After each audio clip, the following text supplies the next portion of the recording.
on, guys? Welcome back to the channel. So today we have a packed day, so I figured I'd pick up the camera and bring you guys along with me. Now, without a doubt, the question I get asked the most on any of my socials is what camera should I buy? Or maybe, hey Johnny, what cameras do you use for your content? So in today's video, we're going to answer exactly that. I want to walk you guys through the 3 or maybe actually 4 cameras that I use for all of my content, as well as give you guys some suggestions on some different cameras that I would recommend at kind of all different price points. And I think you'll find a lot of value out of this because I know I always am curious to know what other creators are using for their content, whether it be shooting photos, whether it be shooting videos. So I'm going to walk you guys through everything that I use. Now, this is kind of top of mind for me because about an hour ago I had a call with my tax guy. So obviously I'm kind of thinking about expenses right now. It's just that time of the year. So before we head out, because you guys are going to come with me, let's go ahead and talk about the first camera that I use for my content, which I'm filming on right now. Look at Mocha giving me some sass because I'm trying to move her to get this next camera angle. You know what? You can just stay right there. It's okay. All right, so the camera that I'm currently filming on is the Sony FX3, okay? Now, this is my main workhorse camera, and if you've followed me for any amount of time, you know I've talked about this camera for years now. The FX3 is kind of the top of the line 4K video camera that you can get right now. It's actually the camera that made me switch from Canon to Sony 4 years ago this month, and I absolutely love this camera still to this day. If I'm ever wanting to shoot something that looks extremely high quality or cinematic, whether it be horizontal content like YouTube or vertical content, this is the camera that I'm reaching for. Shoots 4K everything, all the way from 24 frames per second to 30, 60, all the way up to 120 frames per second. Never overheats because it has a built-in fan. It also has a built-in cage, which makes it extremely easy to mount both horizontally or vertically. So no matter what type of content I'm trying to film, it's extremely easy to do so. And since it doesn't have an EVF, it makes it really small and compact while still being one of the most powerful video cameras on the market right now. And even though it's about 4 years old now, which is crazy to think, it's still my dream video camera. And really for anyone else out there, I know people are still calling it their dream camera because it is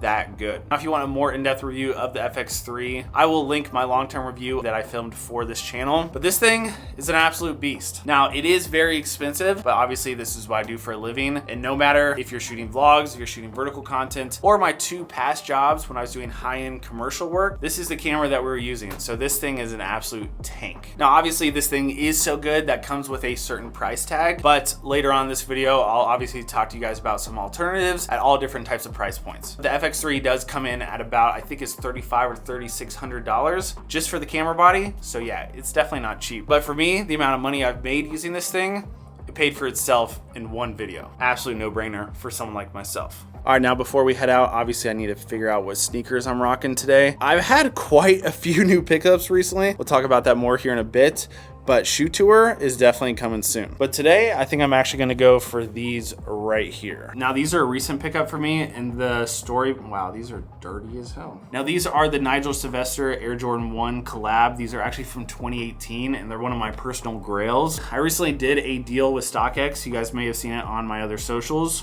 which was a dream come true.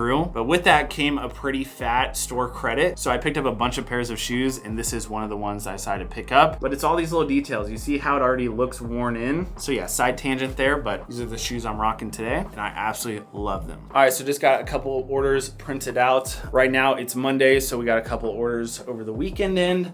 So we are going to head off to go pack those here in a minute. And also, I was giving away the DJI mic minis. I actually got a second set of these. So obviously, whenever I can, I try to give back to the community. If you guys are not part of my Instagram updates channel, you should do so because you guys get first dibs on any giveaways. So yeah, congrats to the winner on this. I'm going to drop this off at the post office when I drop off a couple Lab Culture orders as well. So always trying to give back to the community whenever I can. And these are some of the best microphones on the market. So this is an awesome product to hook someone up with. So stoked for that. All right, so I'm gonna round up my stuff, then off to the storage unit.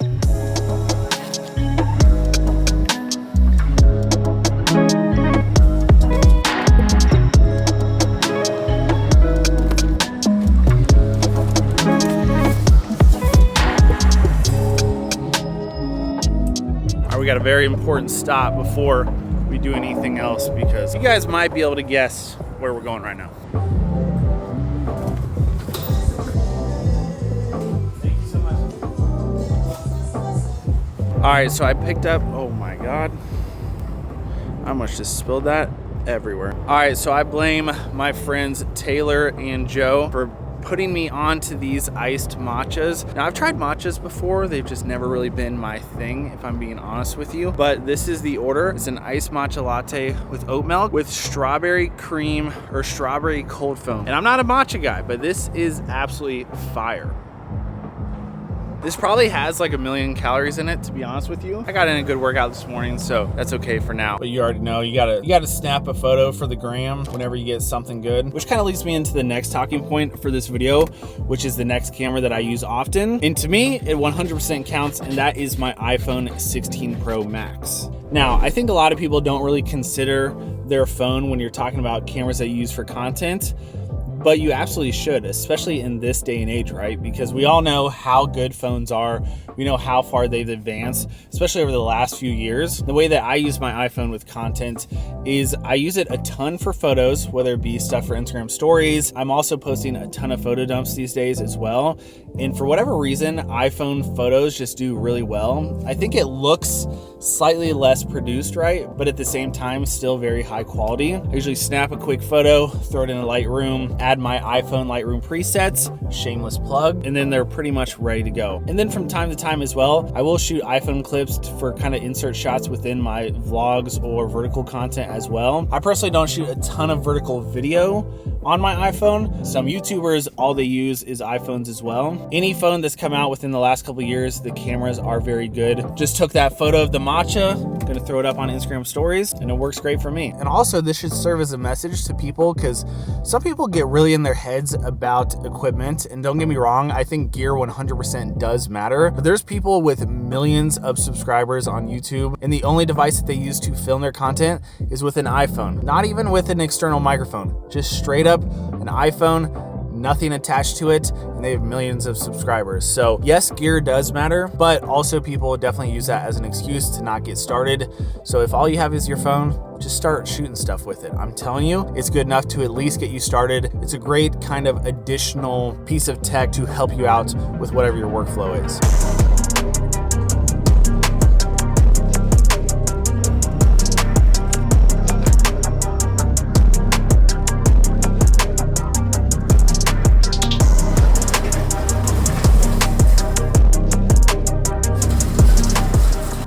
So it's been a minute since I think you guys have seen this spot. We are at the storage unit, which I think I came up with the name. I was going to call it the Lab Culture Compound, but I think I want to save that for future use, for when we actually have a real facility. So since this is kind of a semi-temporary, semi-permanent, hopefully not here way too long, this is the Lab Culture Locker. That is the official name of this. And essentially it is my fulfillment center for everything Lab Culture. So since it's been a minute, let me give you guys a quick little update on the space, kind of what's going on in here. Okay, so it's a 14 by 20 unit. It obviously has this giant window here, which was the main selling point for me with obviously doing content. But we are coming off of the hoodie launch. It was the 4th drop Lab Culture has ever done, and also the biggest launch we've ever had. Absolutely record day, record numbers. So thank you guys for all the insane support on that. By the way, the light is changing a ton right now where the sun is, so apologies if it's changing a little bit. But let me give you guys a quick little layout of this space, kind of how I've been utilizing it since I've actually been shipping stuff out of here. I just have a bunch of storage kind of all over the place. This, obviously, it's a work in progress, needs to be cleaned up a little bit. Different supplies and things like that over here in this corner. And then on this side, you guys saw me previously talk about this, but I got these shelves from Home Depot, and this is kind of utilized as my main fulfillment, holding inventory and all that type of stuff. And as you guys can tell, this entire thing was filled up with hoodies, like I mean overflowing with hoodies, and all that's left from this last drop is literally just a handful of XLs in both cream and in black. So if you guys want to pick one up, definitely do it quickly. And then over here, I have some stuff from past drops, some emergency stock inventory, because you always want to have some extra inventory for, I don't know, whether it be stuff gets lost in the mail, things are damaged. I want to just send out some PR stuff to some people. That's kind of what's going on over there. Then I brought in a couple desks just to, you know, work off of and pack orders. So over here, we got our stickers. I got wristbands that go in with orders. This was just a temporary thing in the past, but I think I might have it moving forward, at least for the time being. Got that Lab Culture on both sides. I'm always repping one on myself. Then we have kind of our thank you cards when people put an order with kind of like the brand message there. And then this standing desk has come in clutch, just kind of having a main work surface to pack up orders and do everything I need to. And then I don't want to show you guys too much yet, but over here we have inventory for what will be in the next drop, which I am beyond excited to share. Hopefully very soon. It's something that I think will be a big next chapter for lab culture. So more on that coming soon, but that is going to be something you guys are going to want to be paying very close attention to, because I think those will go very fast. But yeah, this is the spot. It's very nice to have a dedicated area to this, not in our apartment. I can keep things somewhat messy, if you will. Organized, but still messy when you're talking about packing a bunch of things. I got plastic, cardboard, just stuff you don't want in your living room. So yeah, I'm very stoked to have a place like this, that's for sure. But by far the best purchase I made for this storage unit is a rolling stool. I'm telling you, these hoodies, if you're an XL right now, now's a chance before they're gone. The back graphic on them goes crazy. Late night crew. Probably the best feedback I've gotten on any drop so far, and I'm just super excited about it. Now, being here brings up the third camera that I use for all my content, which is the DJI Osmo Pocket 3. The last time you guys actually saw this space within a video was my week in the life reviewing and using the DJI Osmo Pocket 3. To be honest with you, I meant to bring it, but I forgot it at home, so I'll put a nice photo on the screen right here. But the Osmo Pocket 3 is such an amazing camera. It's extremely small, but still gets amazing image quality out of it, especially when you have good lighting. It's just easy to take around places. It's super small. It connects wirelessly to the DJI microphones. So it's just such a good and easy tool to have in your camera bag. Some people can solely just use that for their content. I personally, because I like, I guess, a little bit higher quality than some people, I shoot most of my stuff on the FX3. But just kind of how I was talking about using the iPhone, the Osmo Pocket 3 for me is a great tool to kind of add into the mix with all my content. Maybe I'm going into a store, or maybe I'm traveling, or maybe I'm in the airport. I don't want to always have this huge camera setup or a very expensive camera setup. So having something like the Osmo Pocket 3 is extremely small. You get great image quality out of it. And with the creator combo that I would suggest getting, it comes in at like $600 or $700, and sometimes even less if you can find it on sale. But yeah, last time I was here, I filmed my entire week just on that camera, and it was one of the easiest vlogs I've ever filmed, just because going around with that camera is so small and easy and user-friendly. You don't really have to think about camera settings. You really just got to think about getting the shot, which is always a very welcomed thing. So maybe I should just film more on the Osmo Pocket 3. Definitely, I would suggest going to check out that video or checking out some other people's review on it, just because it is such a powerful camera and it's so small, so affordable, very good to have in your camera bag, in my opinion. Also, you may have seen the hat on my head. I actually have a few of them down here. This is actually a sample I got in, which will be coming in the future. Got lab culture on the front, LC on the side, locked in the lab on the other side. Then inside, we got the fully custom lab culture. So this is in the pipeline. I still have a few other hats to kind of get through before I get to these. Not to say anything was wrong with the last ones. They honestly were great quality as well, but as I grow this thing right, I always want to be getting better and kind of upping the game as we go. So these will be coming in the future. I know I've gotten questions about, can we get the classic black one back in stock? It is coming back in stock. I'm working on it, but I want it to be better than the last one. So that's what I'm working on right now. But these are fire. So for right now, got to pack up a couple of these orders so we can head off to the post office and drop these off before end of the day.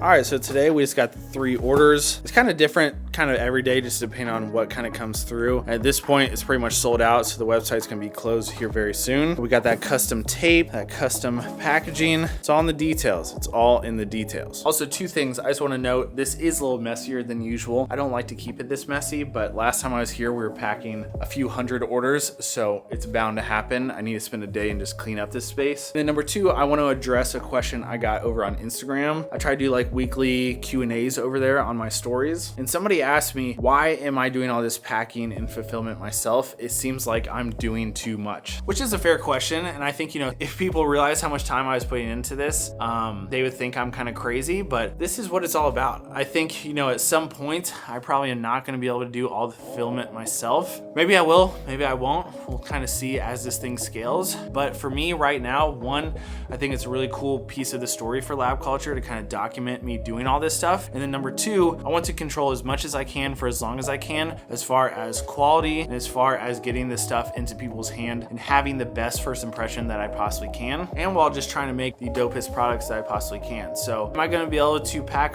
hundreds of orders every month forever and hopefully, you know, thousands of orders as this thing scales? The answer is probably not, no. But there's a lot of ways that this can kind of grow and evolve, and we aren't there quite yet. So for now, rolling up my sleeves, getting help from Miranda when I can and other friends. But this is the first chapter of Lab Culture, and it's a very fun kind of piece of it that I think I will also love to look back on in the future. And also I think it's really cool to have all you guys' support and kind of buy-in, showing you guys, documenting this entire process from literally the ground up to now the storage unit up.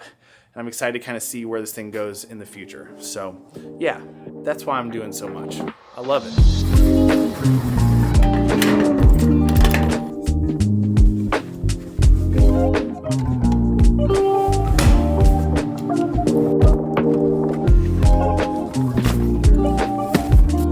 I don't know where you guys are from. In fact, let me know down in the comments below where you guys live. But for me in Chicago today, it's beautiful. It's like 50 degrees. The entire city is coming alive. It's been a very brutally cold winter, but it's definitely not over yet. This is just a tease. I think it's gonna like snow next week probably. So it's still winter here for another month probably, but today being nice weather, I'll take it. That kind of justifies the shorts hoodie combo for me. But yeah, let me know where you guys are from, because I'm always curious to hear where everybody is viewing or watching these videos from. I think it's pretty cool. All right, so just made it back home. Now, before we get into the fourth camera that I use for my content, got a quick little unboxing here. Now, this was an unexpected pickup, and I'm undecided if I'm gonna hold on to these or not, but you know what this box is. You're in the know, but check these out.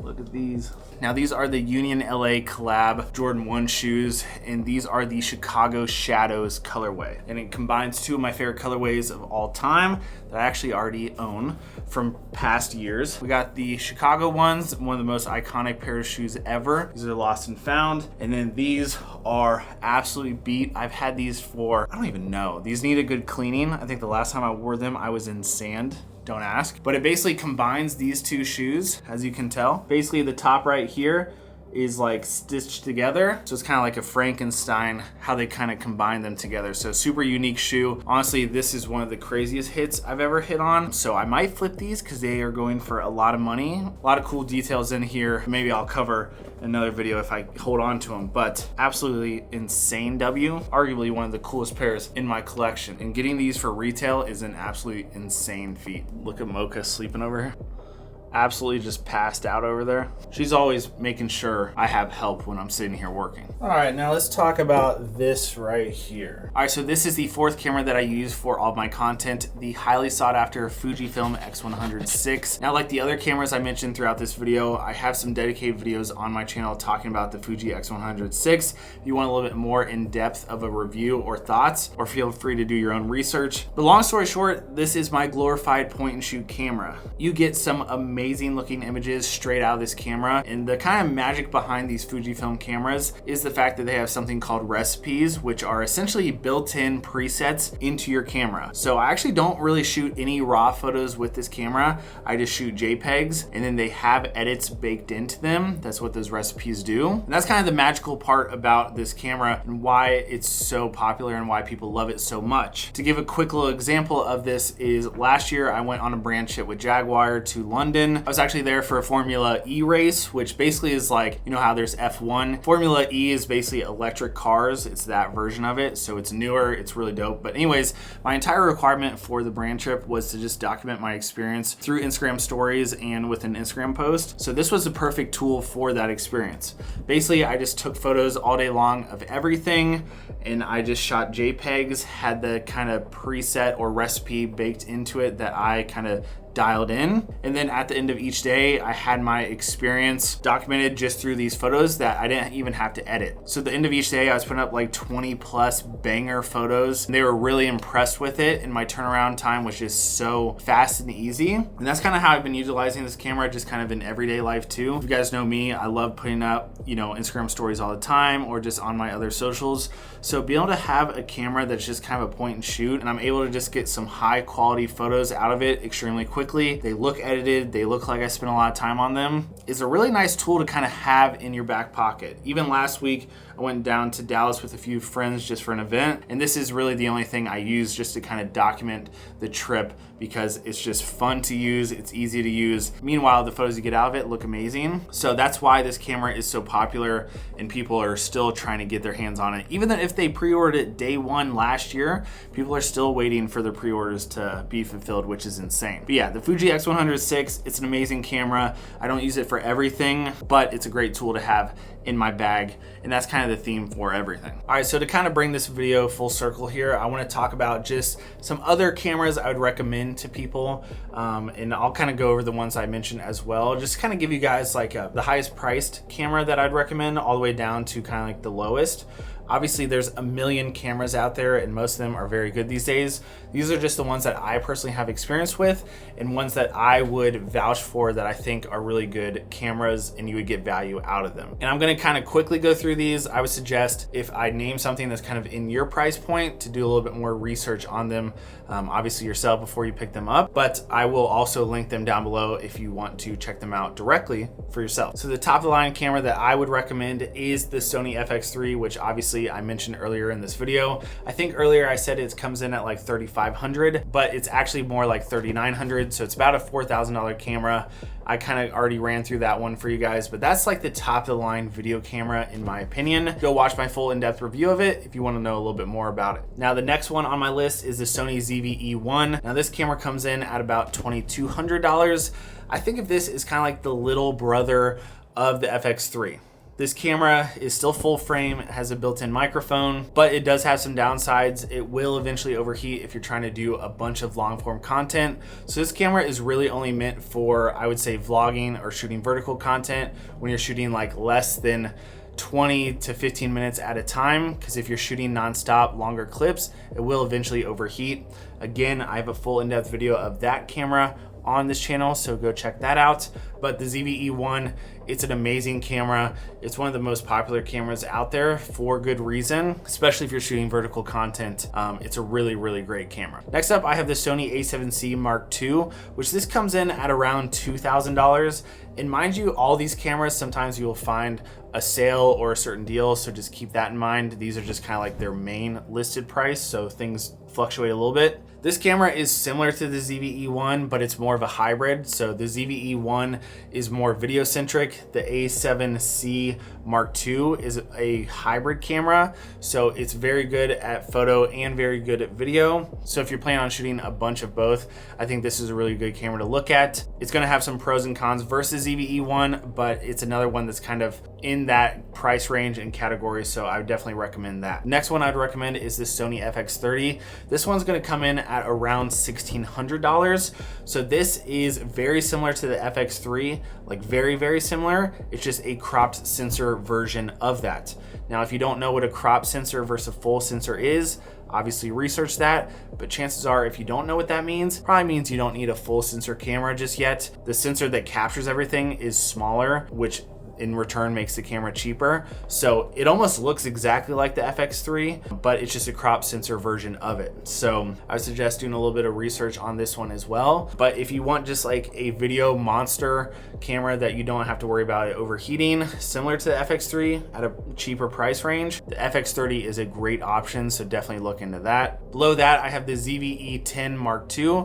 This is actually the camera that I used for the very first time last year when I went to Sony Camera Camp. It's a really awesome tool. This one comes in at around $1,000, and this is the camera that I would say is kind of like a step up for people that shoot everything on their phone. Maybe they want to kind of start leveling up into a professional camera. It's a great camera because you're able to do some professional level stuff on it, but you don't have to if you don't want. And it also has a lot of features that make it very user-friendly and easy to use. If that's your first kind of like professional or mirrorless camera, and the price point obviously makes it a really good option as well. So that is a great camera. I talk about it and cover it some in that video as well, a Sony camera cam from last year. But yeah, the ZV-E10 Mark II, great option for people trying to take a step up from just shooting on their phone. Next up, I already covered in this video, but I would say an iPhone or whatever phone you're shooting on. I know, you know, the Google Pixels, the Samsungs, a lot of good cameras out there, or a lot of good phones out there these days. And that comes in at around $1,000, obviously depending on which one you get, but do not sleep on just using your phone for content. It's absolutely not an excuse anymore that you don't have a professional camera. Your phone is good enough, especially if you have one from the last couple of years. Then last but not least, we have the DJI Osmo Pocket 3, which I have right here, an absolute beast of a camera. And this is the cheapest camera that I would recommend, at least on my personal list. This is gonna come in right around $650 or so for the creator combo, which basically just comes with some accessories that I really recommend if you want to get the most out of this camera. But I mean, look at this thing. Look how small this thing is. It gets amazing image quality out of it. The built-in microphone's great. It wirelessly connects to the DJI mics, super easy. If you want just a good camera on the go that isn't huge, bulky, expensive, I would go check out one of my last videos where I did an entire week in the life using just this. If you want to see what you can really get out of this camera, and I give some more in-depth thoughts and review on this camera as well in that video. But the Osmo Pocket 3, at this point, I feel like most content creators have this at least in their camera bag as an option or as a tool to use sometimes. So this thing is an absolute beast. All right, guys, so that really kind of wraps up all the cameras that I use for my content and all the cameras that at least I can personally recommend from my own experience with them. Like I mentioned throughout this video, there's just so many good cameras these days, but really there's no excuse not to create content, even if it is just with your phone.